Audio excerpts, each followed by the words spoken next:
जालंधर चर्पटाश्च खड्बङ्गकानिफमच्छिन्दराद्याः चौरङ्गिरेवाणकभर्तृसंज्ञा भूम्यां बभूवुर्नवनाथसिद्धाः।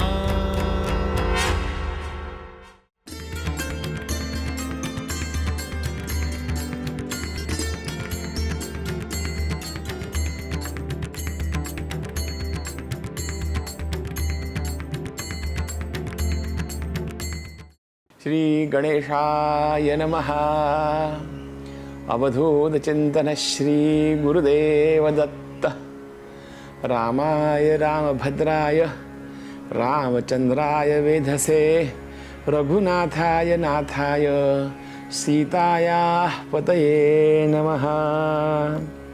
सकल इष्टकुलदेवतांना वंदन करून नमस्कार करून स्मरण करून आता आपण श्री नवनाथ भक्तिसार या ग्रंथाच्या 33व्या अध्यायाच्या वाचनापर्यंत येऊन पोहोचलेलो आहोत. आपण असे 32 अध्याय आपण वाचत आलेलो आहोत. तर ही एक छान साधना आपल्याकडून झालेली आहे. ही आपल्याकडून करवून घेतलेली आहे परमेश्वराने आणि ह्याचं फलित आपल्या समस्त नागरिकांना मिळाल्याशिवाय राहणार नाही. आणि करून घेणारे सुद्धा आहेत, त्यांचे सुद्धा कल्याण झाल्याशिवाय राहणार नाही. एक फार मोठे तत्ववेत्ते कायम एक गोष्ट सांगायचे की एका माणसाला एक माणूस एका आंब्याच्या झाडाखाली उभा होता. त्याच्या हातामध्ये दगड होता. त्याला तो आंबा पाडायचा होता आणि ते नेहमी हे वाक्य सांगायचे की जोपर्यंत म्हणजे नुसती मनात इच्छा आहे आंबा खाली पडावा, आंबा खाली पडणार नाही. पण ज्यावेळेस त्या दगडाची गती, त्या आंब्याची स्थिती, ह्या माणसाची मती आणि यांची सगळ्यांची ज्यावेळेस युती होईल त्यावेळेस तो आंबा खाली पडेल. आता ही केवढी मोठी गोष्टी आहेत ह्या सगळ्या जुळून यायच्या म्हणजे. कारण दगडाची गती, कारण हे किती योग आहेत आपल्याही कुंडलीत. असा अप्रतिम योग येत आहे आणि हे ज्ञानरूपी आंबा, ज्ञानरूपी फळ आपल्याला मिळणार म्हणजे मिळणार. आणि आता हे सगळं जुळून येतंय असं मला वाटतं. युती, ह्या सगळ्यांची युती होतीये छान. सगळ्यांची मती पण छान आहे कारण ते सगळे शांत, सगळे श्रोते अत्यंत चतुरपणे, असं मालुकवी पण म्हणतायत की ऐका श्रोते चतुर. त्याच्यामुळे प्रत्येक श्रोता अत्यंत गांभीर्याने हे सगळं ऐकतोय आणि संपूर्ण ज्ञान ग्रहण करतोय. 33व्या अध्यायाचं फळ असं एक सांगितलेलं आहे. कारण आपल्याला हा संपूर्ण विश्व जर पाहायचं असेल तर हे विश्व आपण फक्त या देहानेच पाहू शकतो. तर तो देह कसा असावा? तो देह निरोगी असावा. तर हे आरोग्य जो विषय आहे, या आरोग्याचं ज्ञान सुद्धा या नवनाथांच्या भक्तिसारामधून आपल्याला मिळत जात आहे. योगाच्या माध्यमातून आरोग्य, आहार शास्त्र हे सगळ्यांचं वर्णन करत करत ते पुढे जात आहेत. त्याच्यामुळे आपलं आरोग्य उत्तम असणं हा सुद्धा निकष आहे. आणि 33व्या अध्यायाचं वचन असं महाराजांनी दिलेलं आहे की तुम्हाला धनुर्वात होणार नाही. आणि धनुर्वात झाला असेल तर तो बराही होईल. तर आता आपण 33व्या अध्यायाच्या वाचनाला आरंभ करूयात. श्री गणेशाय नमः. गोरक्ष जालिंदर चर्पटाश्च अडबांग कानिफ मच्छिंद्राद्याः चौरंगी रेवाणक भर्तरी संज्ञा भूम्यां बभूवुः नवनाथ सिद्धाः. श्री गणेशाय नमः.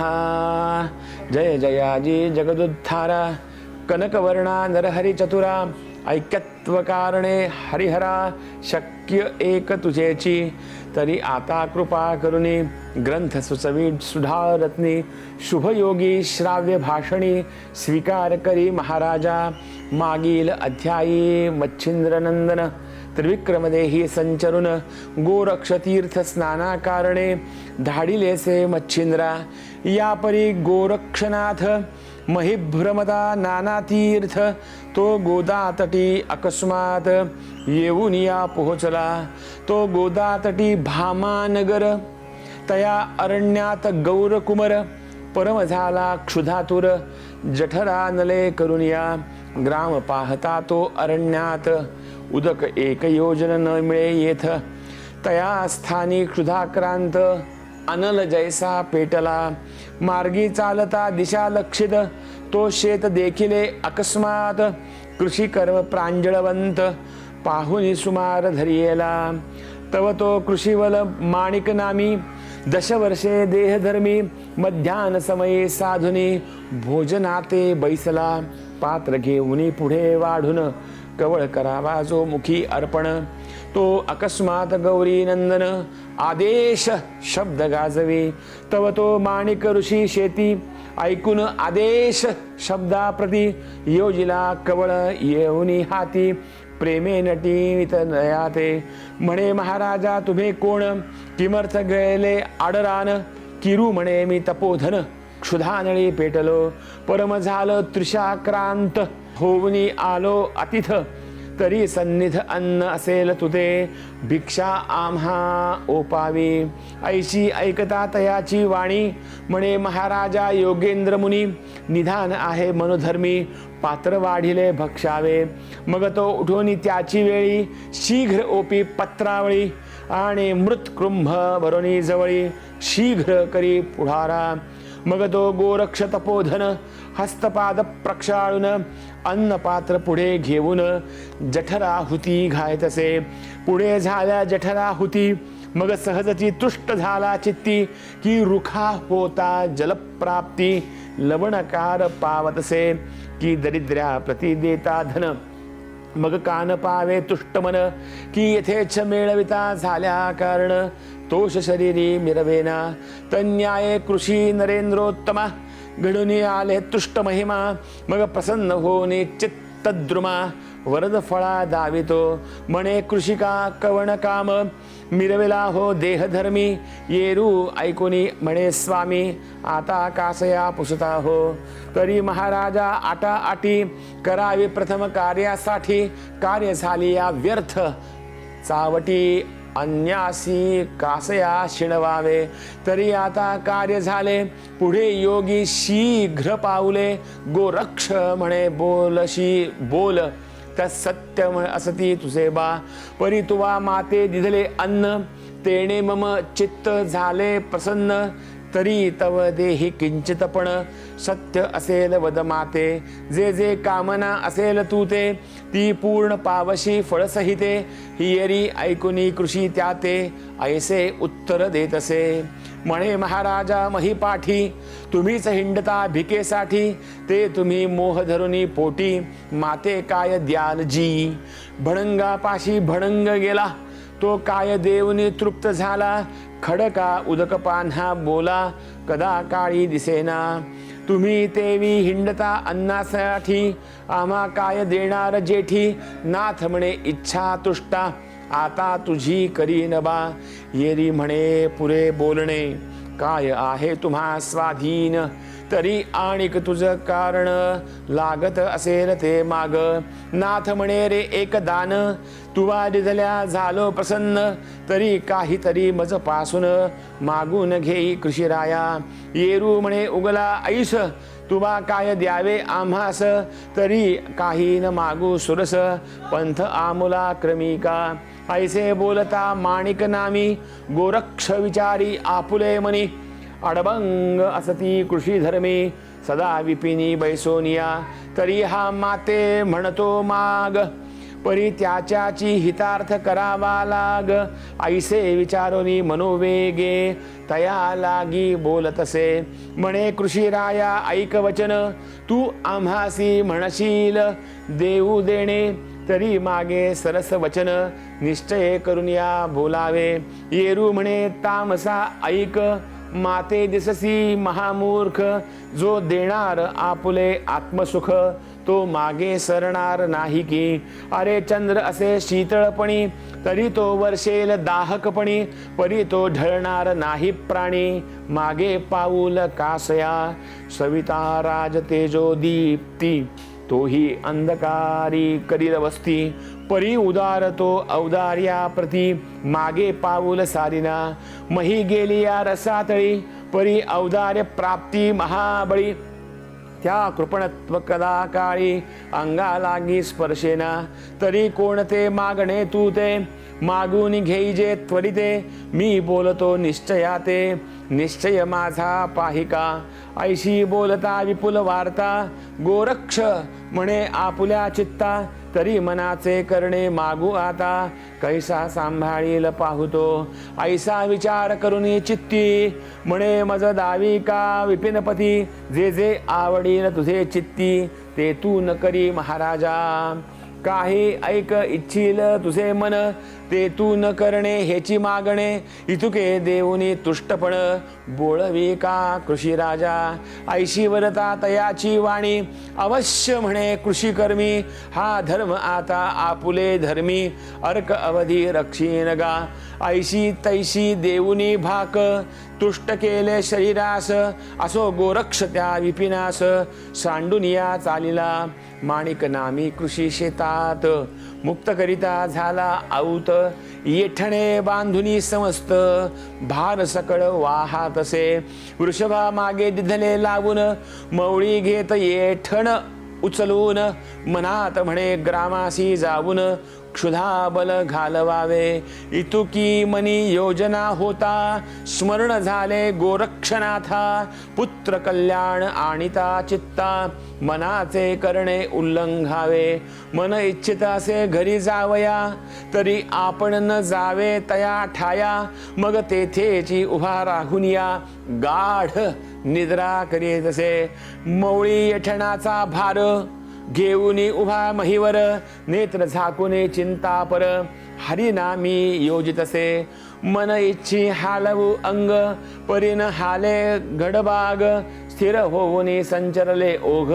वचनार्थ संपादी, तरुपर्ण जे येती उडोन तेची करीतसे भक्षण, मनी येता साठवण तेही त्याग पर्णीचे करीतसे, मग सहज स्थिती वायू लहर अकस्मात येतसे मुखावर, तिथकेची प्राशन आहार पर अमल मन होतसे, तेणे कृश झाले शरीर सकळ आटुनी गेले रुधिर, मांस म्हणा तिळभर स्वप्ना माझी दिसेना, त्वचा अस्थी झाल्या एक उभा राहिला कष्टदायक, येरीकडे तपो बाळक बद्रिकाश्रमी पातला, बद्रिकेदारा नमुनी त्वरित पाहू चालिला चौरंगानाथ, तव गृहागृही शरीरावरती वाळवी वारुळ विराजले, मुखी तितकी नामावळी आणि नेत्रचंद्री असे शिळाभारी, असे स्थित तया स्थळी गोरक्षनाथ प्रगटला,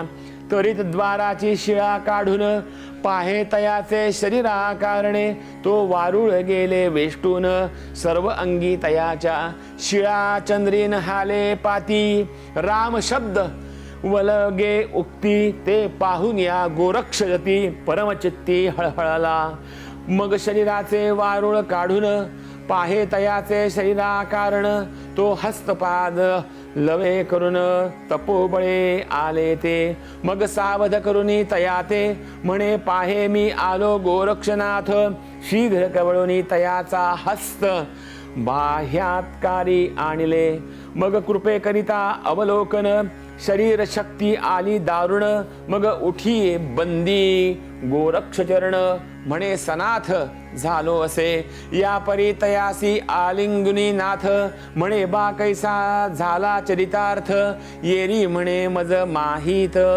नाही चामुंडे विचारी, मग विचारुनी चामुंडेसी वृत्तांत पुसे चरित्रार्थासी, येरू म्हणे आम्ही फळासी देत होतो महाराजा, परी चौरंगी न करू भक्षण, बैसला होता शिळा लक्षण, मग फळेची पर्वताप्रमाणे गोरक्षा ते दाविले, फळनगा पाहुनी तपोजेठी विस्मय करी आपुल्या पोटी, म्हणे धन्य याची तपोराहाटी ब्रह्मादिका अतर्क्य, परमचित्ती कृपा वेष्टुनी मौळी ठेविला वरद पाणी, अनुग्रह चोज पुन्हा दावुनी ब्रह्म सनातन केला असे, पुढे चौरंगीसी घेऊन बद्री केदारालया आणून जागृत करुनी उमारमण, चौरंगी ते भेटविला. मग तेथे राहुनी षणमास सकळ करविला विद्याभ्यास. अस्त्र शस्त्र बहुवस प्रवीण झाला महाराजा. मग सकळ देवा ते पाचारून तपोबळे केले सघन. मग सकळ दैवते तुष्ट करून वरद प्रज्ञा आराधिले. सकळ देव वर देऊन पहाते झाले आपुले स्थान. येरीकडे बद्री केदार नमुन चौरंगी सह निघाला. त्वरे घेऊनी वैदर्भ देशात चौरंगी ते कौंडिण्यपुर दावित. म्हणे बारे तव माता तात भेट घेई तयांची. भेटशी तरी कैसा त्याते जगी जाऊनी अतिख्यात. हस्तपदांचे मुंडन खंडन निमित्त उत्तरा सूड घेई जे. रायेचे दिले तव हस्तपदासी परी धुसधुसी आहे मम मानसी. तरी आपुला प्रताप संगम रायासी निर्दृष्टी दाविका. अवश्य म्हणे चौरंगीनाथ भस्मचिमुटी कवळुनी हस्त. रायांचे लक्षुनी बागायित वातास्त्रासी सोडितसे. तव तेथेची वनकर 601 सहस्र. वातचक्रे उडवणी अंबर दाविता झाला तयांसी. पुन्हा वात अस्त्र घेत काढून तव ते उतरती मही कारण. किती पडले मूर्छना वेष्टून किती एक ग्रामी पळाले. ते ऐकूनी राजांगणी सांगते झाले विपरीत करणी. कोणी केली न दिसे नयनी आश्चर्य बहु होतसे. मग भृत्यांते पाचारून पुसुनी त्याते वर्तमान. कोणी केले आला कोण शोधाला घी धाडितसे. तो येरीकडे चौरंगी सहित पाणमठी बैसला गोरक्षनाथ. हेर पाहुनी त्वरित रायापाशी पातले. म्हणती महाराजा पाठवठ्यासी बैसले आहेत 2 तापसी. तीव्र तेजी कान फाटवेशी विद्यार्णव दिसताती. ऐसे ऐकुनी राजेश्वर स्वमनी आपुला करी विचार. आले असती गोरक्ष मच्छिंद्र पुत्र दुःखे द्वेषाने. तरी आता त्वरे करून तयासी जावे शरण. ना तरी ग्रामासी पालथे करून प्राणान प्रति हरतील. ऐसा विचार करुनी मानसी राव सामोराये समारंभेसी. गजवाजी शिबिका रथांसी कटकासह येतसे. ग्रामाबाहेर कटक येता गोरक्ष म्हणे चौरंगीनाथा. आपुला प्रताप आता निज दृष्टी दाविका. ऐशी ऐकता गोरक्ष गोष्टी पुन्हा कवळी भस्मचिमुटी. वातास्त्र जल्पुनी पोटी चमूवरी प्रेरितसे. मग ते वातास्त्र अतितीक्ष्ण चमूसह राया दाविले गगन. रथ गजवाजी शिबिकासन वातास्त्रे पाडिली. तेणे करुनी चमू समस्त गगनपंथे आरंबळत. म्हणी हे महाराज नाथ शरणागता तारावे. सकळ स्तविती दीनवाणी ते शब्द ऐकोनी तपोज्ञानी. चौरंगीसी म्हणे घे उतरोनी चमू सहित रायाते. मग तो कुशल प्रज्ञावंत पर्वतास्त्र असे आड करीत. मग सकळ आटुनी गेला वात चमू मिरविले नगमौळी. मग उभा करोनी आपुला कर म्हणे उतरोनी यावे चमू समुग्र. मग रायासह कटक भार उतरले तळवटी. मग समीप येता शशांगर चौरंगीसी बोलिला गौर कुमर. पितयासी करुणी नमस्कार तुष्टचित्ती मिरविका. ऐसे ऐकता गुरुनंदन धावुनी धरिले तातचरण. म्हणे महाराजा मी तव नंदन निजदृष्टी देख मज. ऐसे बोलता चौरंगनाथ रावे धावुनी धरिले हृदयात. मग परम प्रीती गोरक्षाते चरणी भाळ अर्पितसे. मग गोरक्ष ही धरुनी हृदयी म्हणे राया याचा प्रताप पाही. येरी म्हणे तुझ समान आई भेटल्या न्यून कायसे. या उपरी तैसे चौरंगीनाथ वज्रास्त्र निर्माण करीत. चूर्ण करुणी महापर्वत अदृश्य पंथी मिरवितसे. या उपरी शशांगर गोरक्षासी म्हणे चतुर आरोहण करुनी शिबिकेवर राजसदनी चलाजी या उपरी बोले चौरंगीनाथ आम्ही न येऊ तव गृहात सापत्न मातोश्रीचे कुडे मनात हस्तपाद छेदिले मग मुळापासून सकळ वृत्तांत राया लागी केला श्रुत राव कोपो दधित उचंबळला आगळा सेवका लागी आज्ञा करीत ताडीत आणा राणी येथ ते ऐकोनी चौरंगीनाथ काय परी वदतसे म्हणे ताता आपुले वचन हेची शिक्षा आली घडून या परी ताता आपुले कीर्तीने ब्रह्मांड भरेल महाराजा तरी ऐसे न करी ताता सदनीच शिक्षा करावी प्रीता मग शिबिकासनी बैसवनी तत्वता राजसदने पातले राव जाता मंदिरांत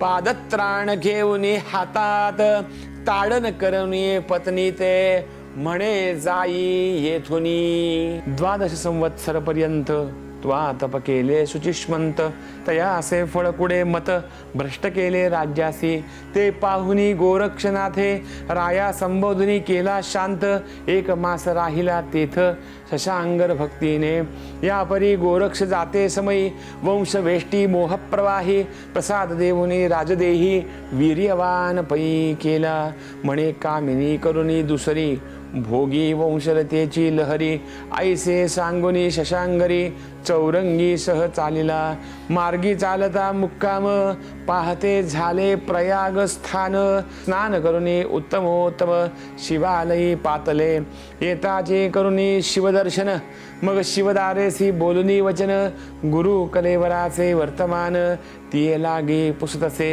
तवती होऊनी भयभीत बोलती झाले चाचरे घेत शरीरे करुणी थरथरा कापित कंपित पायावरी लोटले म्हणे महाराजा गुरुनाथा राजभाजा रेवती कांता तिने माते भ्रष्टमुनी चित्ता पुसुनी घेतले होते की या उपरी दुसऱ्या लागुनी वदले नाही कलेवर कहाणी परी नेणो भय वाटे मनी कलेवर पहा निज दृष्टी स्त्री जाती बोलती एक परिकरणी करती आणिक मज वाटत असे ती चाळक समक्ष दृष्टी पहावे ऐसे ऐकोनी तियेची वाणी परम घाबरला गोरक्षमुनी मग एकांत गुहा सदनी विदारुनी पाहत असे तव ते मोकळे गुहागार आत नाहे कलेवर मग नेत्री दाटुनी मोहाचा पूर शोकसिंधू उचंबळे तव तो म्हणे महाराजा प्रज्ञावंत सोडून दिधली माझी ममता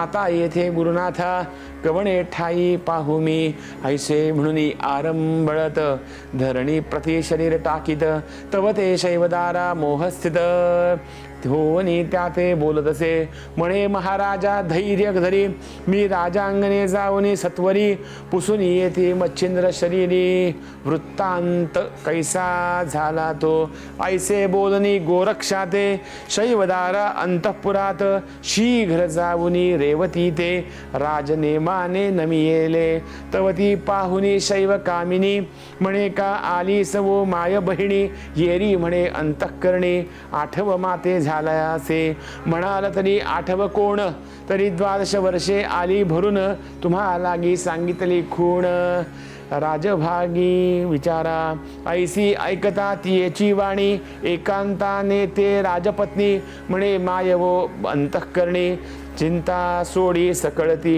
अगे तुझ विरहित त्याची दिवशी कलेवर काढुनी शस्त्र उद्देशी वाटले गे रती रती मांसी सकळ विपिना माझारी त्यासही लोटले बहुत दिवस अस्ति मांसाचा झाला नाश जीवजंतू खाऊनी त्यास विष्ठा मृत्तिका झाली असे तरी या कार्याचा सकळ तरू समूळी उपटीला बीजांकरू आता चिंतेचे फळ अपारू कोठोनी दृष्टी पडेल ऐसे बोलता राजांगना चिंते व्यापली शैव अंगना म्हणे म्हणो नेणो पुढल्या कर्मा कैसे घडोनी येईल परी आता असो कैसे सुत करावे गोरक्षास जे जे असेल प्रारब्धास भोग भोगणे लागेल ऐसा विचार करुनी चित्ती पुनश्च आली शिवालया प्रती जे बदली रेवती युक्ती प्रांजळ तैसे सांगितले सांगते व्यथा ऐकली नाथे, परम पेटला क्रोधानळाते, म्हणे शिक्षा करावी राजभाजे ते, दुःखार्णवी बुडवनिया. ऐसा विचार घटित मनी, परी पुन्हा करीत विवेक बंधन, रेवती माता मज कारण, मच्छिंद्रनाथे लागदसे. जरी अवज्ञा करून जंतूंचे झाले भक्षण, तरी आता शोधार्थ मन, मच्छिंद्र शरीरी देवावे. न द्यावे तिसी शिक्षे कारण, ते नाश न पावे निश्चय पूर्ण, कोणे तरी ठाया लागून मच्छिंद्र देह असेल. मग बोलावुनी चौरंगी ते, म्हणे बा रक्षी शरीराते, मी देहासी सांडुनी त्रिभुवनाते, कलेवर शोधार्थ जातो की. परी रेवती येथील राजकांता, प्रवर्तली आहेत मच्छिंद्र घाता, तैशीच वहीवटेल माझी या अर्था, म्हणून सावध असावे. ऐसे सांगुनी चौरंगी ते, प्रवेश करी गुहागृहाते, प्राण सोडून शरीराते, भ्रमण करी दश दिशा.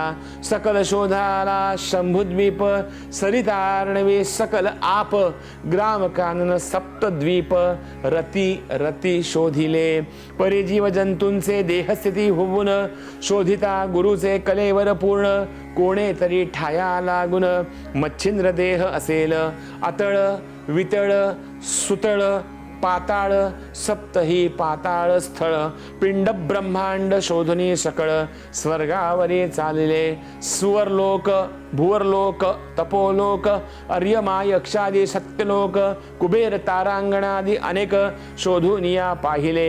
एक मेरू स्वर्ग पाठार, गणगंधर्वादी अन्य सुरवर, सकल शरीरा करुणी संचार, गुरु शरीर शोधिले. उपरी पाहुनी वैकुंठ समस्त, त्वरे पातला कैलासा प्रद, तो होताची प्रवेश शिवगणात, धुंडाळुनी पाहातसे. तो शिवगणी चामुंडा समुदायात, अस्तित्वाचा मांस देखे समस्त. ऐसे ऐकुनी तयाची वार्ता, गोरक्ष तेथुनी झाला निघता. तो येरीकडे चौरंगनाथा, काय सुचले होते की. गोरक्ष शवाजवळ बैसून, आणिक सकळ अस्त्र व्यापून, जेथे आगन लागे देवा कारण, ब्रह्मादिका करुनिया. ऐसे अस्त्र व्याप्त तैशातुनी निघुनी गौरसुत, गुप्त वेशे शरीरात, येऊनिया प्रवेशला. प्रवेशतांची अकस्मात, उठुनी बैला बैसला गौरसुत, मार्ग सोडुनी गृहागृहात, बाहेर आले उभयता. मग सिद्ध करुनी भस्म झोळी, उभे राहिले दोन्ही बळी, पर्वतास्त्र तेणे काळे, अर्कावरी सोडिले. गोरक्षमुखीचे पर्वतास्त्र, प्रविष्ट होता अति स्वतंत्र, माथा उचलिता अंबर पात्र, भरोनिया निघाले. 1.25 लक्ष योजनमिती, स्वर्गी उंच झाले गभस्ती, त्याहुनी माथा द्विगुण पर्वती, अंबराते मिरविला. मित्र मार्गीचा धरुनी रोक, आकाशस्तंभ झाला एक, तेणे करुणी सेंदनी अर्क, मार्गावरी अडखळला. चक्रपदा चाला वया वाट, न मिळे पाहुनी सुभट, मग सज्ज करुणी गांडीव चिमुट, योजिता झाला महाराजा. तीव्र शरी वज्रास्त्र, योजनी सोडी प्रविष्ट मित्र, तेणे करुणी पर्वतास्त्र, भंगिता झाला ते क्षणी. परी पर्वतास्त्र भंगित होता, आदित्य विचारी आपुले चित्ता, हे अस्त्र कोणाची प्रताप दुहिता, आडमार्गी झाली असे. ऐसे पाहता अर्क अंतरी, तो समजला नर गोरक्ष केसरी, मग सेंदनासह महेवरी, येऊनिया प्रकटला. येता देखती अर्कराज, काय करीती हो विजयध्वज, चंद्रास्त्राचे पेरुनी बीज, कोटी चंद्र निर्मिले. तेणे करुणी शीतळ प्रवाही, मिरविती झाले मही, मग तो सकळ दाह स्वभावी, वाधू न शके अर्कांचा. ऐसे समाधान स्थिती होता, परिसमीप पावला प्रविष्ट सविदा, मग चौरंगी आणि गोरक्षनाथ, अर्कचरणी लागती. या परी भाविक स्थिती सांगून बोलता झाला जगलोचन. बारे तुझे सुख संबंध कोण दर्शवी का वाचेशी. येरू म्हणती महाराजा आम्ही उदेलो एक काजा. मच्छिंद्र देह तेज पुंजा शिवगणे हरियला. तरी आपण जाऊनी तेथे सुनीती सांगावी वीरभद्राते. की मच्छिंद्र देह मिते पाठवणी द्यावा की. परिया कार्या बहुता नीती सांगुनी जरी ना ऐकती. मग मागवणी बोलावणी घेऊया क्षिती. युद्धा लागी मिसाळाया ऐसे पर्वी महापर्वी. आमुची जाऊनी करावी शिष्टाई. इतका उपकार मच्छिंद्र देही आम्हासी साह्य मिरवावे. ऐसे बोलता गोरक्षनाथ आदित्य अवश्यता ते म्हणत. मग त्या क्षणी कैलासा जात त्वरित जाऊनी पोचला. गणे पाहुनी अर्क येता सहज. पापा लागी विजयध्वज म्हणती येणे महाराज. कोण्या अर्था झाले असे आदित्य म्हणे ऐका वचन. गोरक्ष शिष्टाई साधन करू पातलो तुम्हा कारण. मच्छिंद्र देहा कारणे तरी मम बोलणे आता. चित्त द्यावे परमहिता महिसी पाठवा मच्छिंद्र देह आता. तुष्ट करी गोरक्षा तुम्ही तुष्ट केलिया त्यास. नाथ पंथे वाढेल प्रीत. ऐसे उत्तर बोलता आदित्य वीर भद्र बोलतसे. हे महाराजा ऐक वचन. आम्हासी दुःख दिले मच्छिंद्राने. तरी आता गेली या प्राण. महीन दावू शवाते. जरी गोरक्ष झुंजेल आम्हाते. तरी सिद्ध होऊ युद्धाते. गोरक्ष जिंकुनी समरंगणाते. मच्छिंद्रासम करुणी ठेवू. उपरी बोले नारायण मच्छिंद्रे दुःख दिले तुम्हा कारण. तेव्हा तुमचा प्रताप गळून कवण ठाय गेला असे. आता अवचट घडले ऐसे म्हणून प्रौढ झाला मानसे. परी मच्छिंद्र जैसा तैसाच गोरक्ष प्रताप बळी असे की. तेव्हा मच्छिंद्र होता एक. आता दोघे असती प्रताप अर्क. ते कोपल्या सकळ धाक कृतांता सम योजिती. येरू म्हणती असो कैसे परी कदान देऊ मच्छिंद्रास. या परी बोलता राजस आवडेल तैसे करावे. परी एक आणिक वचन तुम्ही उतरा मही कारण. स्वर्गी करिता कंदन शिवलोकात पावेल ते. म्हणती की यासी काय कारण. तरी ते प्रतापी असती तीक्ष्ण. कैलासगिरी पिष्ट होऊन खंड करिता तीक्षणार्धे. परी ते पाहुनी येथील वस्ती. विनाश होईल स्वर्गाप्रती. मग त्या कोपे पशुपती शासन करील तुम्हा ते. भवभवानी अतिप्रीती करीती गोरक्ष मच्छिंद्राप्रती. पहा शरीर रजसवे चामुंडा हाती. कैलासाते पाठविले तरी आता शिवा न कळता. मानेल तैसे करावे चित्ता. ऐशी गोष्ट आदित्य बोलता सर्वापरी मानले. मग वीरभद्र म्हणे सर्व गणांशी. तुम्ही युद्धा जावे सर्व महिसी. दुःख लागता काही रणासी. मीही येतो मागून. मग अष्टभैरव गण अवश्य म्हणून करती गमन. विमाने प्रत्यक्ष घेऊन शस्त्र अस्त्रादिकी उतरले. 72 कोटी 84 लक्ष येतांची देखे नाथ गोरक्ष. मग चौरंगीती बोले प्रत्यक्ष. सावध होई मम वत्सा. असो शिवगण येताची मही. लोटले झाले शस्त्र प्रवाही. ते गोरक्ष पाहुनी त्या समयी वज्रास्त्र निर्मीयले. वज्रास्त्र पातले लवन लागता. सहस्त्र वेळा भवते फिरता. तेणे शिवगणांचे शर समस्त अंगी लिप्त न होई. ते पाहुनिया सकळ शिवगण योजती अपार अस्त्रा कारण. तितुक्याही अस्त्रा उभयजन लक्ष्य धरुनी उडविती. अग्नि अस्त्र धूमास्त्र तयावरी प्रेरिती वातास्त्र. वातास्त्रावरी उरगास्त्र प्रेरिते झाले शिवगण. काळास्त्र आणि वज्रास्त्र महाकठीण स्पर्शास्त्र. तया माझी दानवास्त्र प्रय करिता आगळा. ते पाहुनी गोरक्षनाथ प्रेरिता झाला जलदास्त्र, तया मागे पर्वतास्त्र लागोपाठ करीतसे, तया मागे खगेंद्रास्त्र, तया मागे संजीवनी अस्त्र, मग प्रेरी इंद्रास्त्र ते जाऊन या झगटे, विभक्तास्त्र देवास्त्र कठीण तीही झगटती त्वरे करून, ऐसे अस्त्र परिपूर्ण गण अस्त्र ते भंगिती, त्यात काय करी चौरंगीनाथ हळूची मोहनास्त्र प्रेरित, ते संचरुणी गण हृदयात, मग पिसाटपणे मिरवत सर्वांसी नाही देह भान, तेणे न कळे आलो कोण कार्या लागून, पिशाच वृत्ती भ्रमत रानोरान, व्यर्थ फिरते जाहले, त्यात आणिक चौरंगीनाथ प्रेरी प्रळय काळीचा वात, तेणे गण समस्त वायू चक्री पडियेली, तो वीरभद्र मागुनी चामुंडे सहित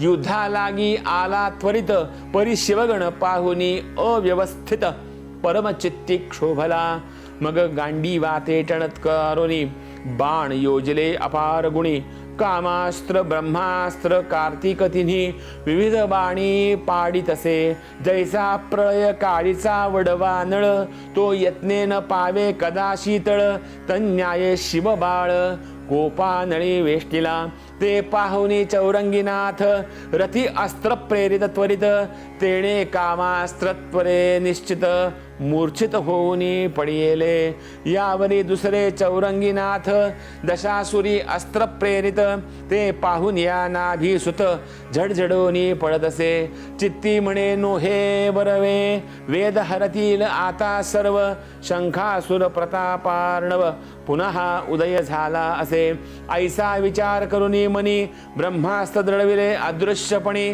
पुढे कामिनी अस्त्र चौरंगी मुनी प्रेरिता झाला लवला आहे, ते पाहुनी कार्तिकास्त्र पळवणी लपवी मुखमा पात्र, परी चौरंगीचे पांचजन्यास्त्र प्रळया लागी मिरविले, ते पाहुनिया भद्र जाती मत्स्यास्त्र योजले परत निगुती, तेणे करुणी तदस्त्र शांती अदृश्य ते मिरविले, परी परम कोपोनी तपोबळ तीव्रास्त्र योजले तत्काळ, संजीवनी योजनी सबळ सकळ दानवा उठविले, ते दानव म्हणाल कोण कोण, त्रिपुर सुंदराक्ष मल मृद्युमान्य महिषासुर जालंधर प्राज्ञ काळ यवन अघबक, हिरण्याक्ष हिरण्यकश्यप सहित मुचकुंद बळी वक्रतंत, रावण इंद्रजित कुंभकर्ण त्यात सिंहनाद भरिताती, ऐसे सबळ राक्षस उठता विमान यानी सुरवर असता, अतिभय मानुनी चित्ता विमाना ते पळविती, कैचे युद्ध कैचे पाहणे पळती सुर भयभीत होऊन, 33 कोटी देवता कारण चिंता अपार व्यापिली, म्हणे रावण बंदी घातले दैवे दाशरथी रामे सोडिले, आता दैन्य भोगुनी आले दुःख अपार येधवा, ऐसे होऊनी भयभीत कंपे व्यापिली ते समस्त, असो सुरवर जाऊनी वैकुंठात निवेदिती श्रीरंगा, मग तो दयाळ चक्रपाणी ऐसी ऐकुनी सुरवर वाणी, म्हणे भोग आला परतुनी अवतार दीक्षे कारणे, मग तो परम दचकुनी चित्ती शिवपाचारीला सुरवरा हाती बैसवुनी स्वसंगती विचित्र करणी निरोपिली, म्हणे गोरक्ष केले अनुचित पुन्हा उठविले दानव समस्त, आता दानव तरी रसातळा प्रत मही सकळ नेतील की, एक एक दानवासाठी आपण माराया झालो कष्टी, कल्पावरी अवतार जेठी धरून या भिडलो, तरी आता कैसे करावे निवट्यतील कैलासा सकळ दानव, हा मूर्ख तो वीरभद्रराय व्यर्थ द्वेषी मिरवला, मग सांडोनी वैकुंठासे येते झाले गोरक्षपासे, म्हणती बाविपरीत महिसी पुत्र आहे काय मांडिले, अरे एक एका राक्षसा लागी आम्ही श्रमलो बहुप्रसंगी, अवतार घेऊनी नाना रंगी हनन केले तयांचे, तरी आता कृपा करून अदृश्य करी दानवा कारण, येरी म्हणे गुरुशवा आणून द्यावे आधी मज लागी, मग शिवे बोलावून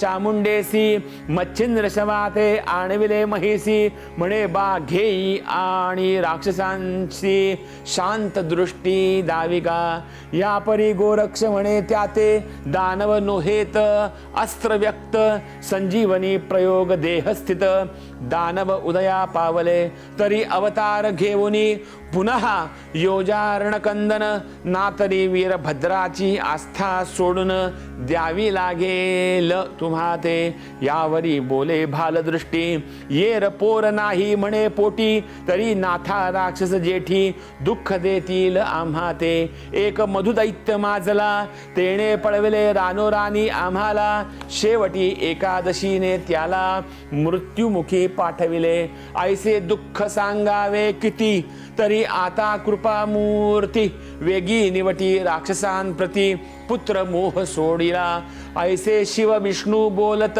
येरीकडे राक्षस समस्त, वीरभद्र पाहुनी झुंजत, धनुष्यबाण कवळुनिया, परी तो प्रतापी भद्र जाती, एकटा झुंजतो सर्वांप्रती, नाना शस्त्र अस्त्राकृती, निवारित बलिष्ठ, तुष्ट होता गोरक्ष जती, वाताकर्षण अल्पयुक्ती, भस्म चिमुटी रणकंदना प्रती, फेकून या देत असे, ऐसे वीरभद्र आणि राक्षस संपूर्ण, एकमेळी माजले कंदन, येरीकडे शिव विष्णूंनी स्तुती तुष्टविला गोरक्ष, तेणे दानव वीरभद्रा सहित, मही पाडिले निचेष्टित, श्वासोच्छवास कोंडुनी समस्त, प्राणरहित झाले ते, सबळ अस्त्रे वाताकर्षण, ठाऊक नवती देव दानवा कारण, परीनाथपंथी ती येऊन प्रसन्न झाली कृपेने, असो वीरभद्र आणि दानव समस्त, रणी निमाले प्रतापवंत, त्यावरी गोरक्षे जल्पुनी अग्नि अस्त्र, सकल केले भस्मतेने, यावरी पुढे पंचानन वेष्टिले अतिमोहाने, ते पुढील अध्यायी सकळ कथन श्रोतियांनी ऐकावे, परमसाधन योजनी चित्ती, पाठ थोपटावुनी वक्त्याप्रती, भला भला म्हणवनी उक्ती, श्रोते करीती तत्कृपे, परम अवधाना योजनी चित्त, वक्ता जाहला धुंडी सुत, नरहरी मालू नाम ज्ञात, संत सेवे अनुसरला, स्वस्ति श्री ग्रंथ भक्ती कथासार, सम्मत गोरक्ष काव्य किमयागार, सदा परिशोध भाविक चतुर, त्रयस्त्रिंशति तमाध्याय गोढा, श्रीकृष्णार्पणमस्तु, शुभं भवतु, श्रीरस्तु, अवधूत चिंतन श्री गुरुदेव दत्त।